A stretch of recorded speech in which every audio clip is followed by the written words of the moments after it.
BJP నాయకులు వెంకటరెడ్డి గారితో మాట్లాడదాం. వెంకటరెడ్డి గారు, మీ నాయకులు కిషన్ రెడ్డి మాట్లాడుతూ ఈ అజార్కి ఇచ్చినటువంటి మంత్రి పదవిని ఒక పొలిటికల్ అపేజ్మెంట్ అని చెప్పేసి మాట్లాడారు. తర్వాత కాంగ్రెస్ను కమ్యూనల్ అని, తర్వాత ఈ డిఫెన్స్ ల్యాండ్స్ని ఏవైతే ఉన్నాయో వాటిని మసీద్ కబూర్గా మార్చారని చెప్పేసి ఇలా రకరకాలుగా విమర్శలు చేస్తూ కాంగ్రెస్ పైన ఆయన దుమ్మెత్తి పోశారు.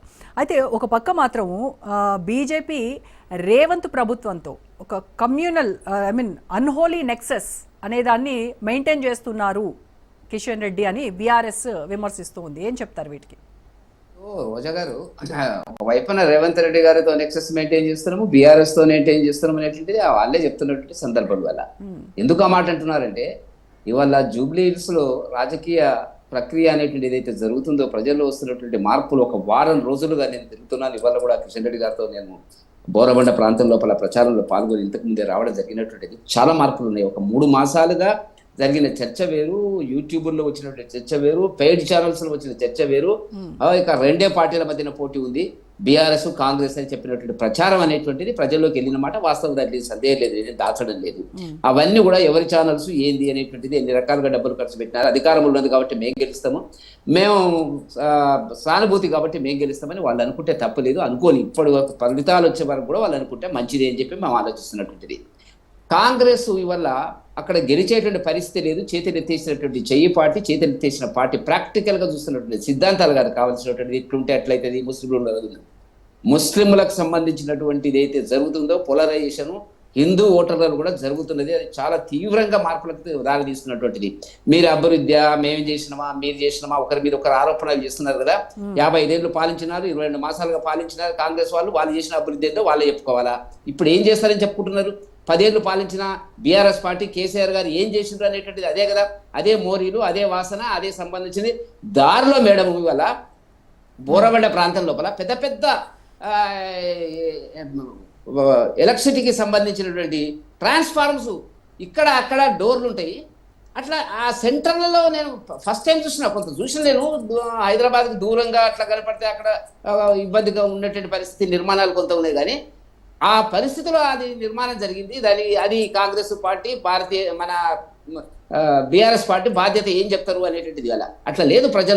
ప్రజల్లో ఒక 4 అంశములు 5 అంశములు ఈ మధ్యన మార్పులు వచ్చినాయి. ఇంతకుముందు చెప్పినట్టుగా వాళ్ళు పోటీలో ఉన్నారనుకుంటే ఉండరు, గెలుస్తారనుకుంటే గెలువని, మాకు సంబంధం లేదు. మేమేమంటున్నామంటే, ఇవాళ భారతీయ జనతా పార్టీ లక్కల దీపక్ రెడ్డి గారు దూసుకొని వచ్చినటువంటి సందర్భం ఉంది. మీడియాలో కూడా కథలను మీరు ఎన్ని చెప్పినప్పుడు కూడా వారం రోజుల నుంచి తీవ్రమైనటువంటి ప్రకంపనలు అక్కడ జరుగుతున్నటువంటి పరిస్థితి మనకు కనపడుతున్నటువంటిది.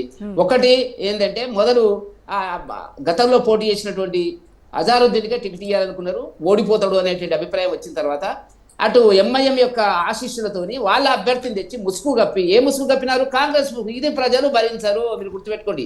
మీరు ఎన్నైనా చెప్పండి, ఎన్ని సెక్యులర్ భావజాలం అని చెప్పండి, ఈ దేశం మతాలకు అతీతంగా అని చెప్పండి, ఈ దేశం చాలా గొప్పది అని చెప్పండి, అన్ని కులాలు అన్ని మతాలు ఒకటని చెప్పండి. అట్లా లేదు పరిస్థితి. ఇలా కులాలన్నీ కొట్లాడుకుంటున్నాయి, మతాలన్నీ కొట్లాడుకుంటున్నాయి. ఎవరి మతం గురించి వాళ్ళు ఆలోచిస్తున్నారు, ఎవరి కులం గురించి వాళ్ళు ఆలోచిస్తున్నారు.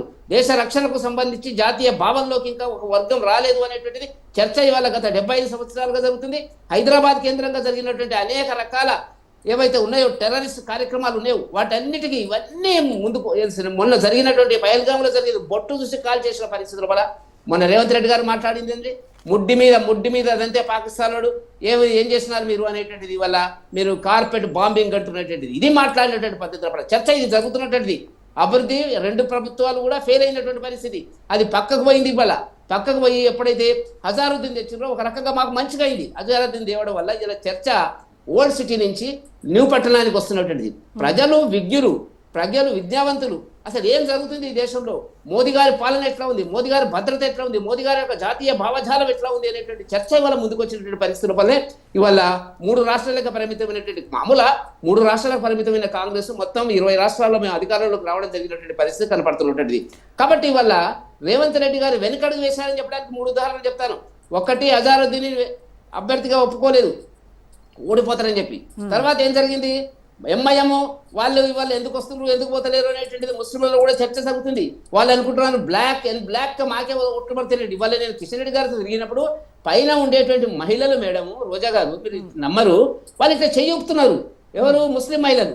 నాకు అర్థం కాలే, ముస్లిం మహిళలు చేరూపడం ఏంటి అనేటువంటిది. నేను అక్కడికి కొన్ని ఇల్లు పోయిన తర్వాత అక్కడ ఉండేటువంటి ఒక ముస్లింని అడిగాను, మహిళలను కూర్చుండబెట్టి, వాళ్ళంతా మా వాళ్ళు ముందుకు వెళ్ళిపోయినారు. అడిగితే అయా ఒక్కటి మాత్రం ఏ देखो भाई మోదీ సాబ్ హమారా ట్రిపుల్ తలాక్ మాకు ఉండేటువంటి ఒక ఆత్మ గౌరవాన్ని చరిత్రలో అనేక సంవత్సరాలుగా మాకు ఉండేటువంటి ఏదైతే విచక్షణ ఉందో అవమానం ఉందో 3 సార్లు త్రిబుల్ తలాక్ అంటే మేము వెళ్ళిపోవాలనేటువంటి పద్ధతి లోపల వచ్చిందో ఈ బహుభార్యాత్వంలో జరిగినటువంటి పరిస్థితి లోపల అది నేను ఎక్కువ జోక్యం చేసుకోవడం లేదు వాళ్ళ మతంలో. కానీ ఇది ఇవాళ మాకు ఒక ఆత్మ గౌరవం, ఒక మోదీ గారు మాకు ఇచ్చినటువంటి త్రిబుల్ తలాక్ సంబంధించిన రద్దు అనేటువంటిది ఇలా మేము చదువుకున్న యువతలు మాట్లాడుతున్నారు.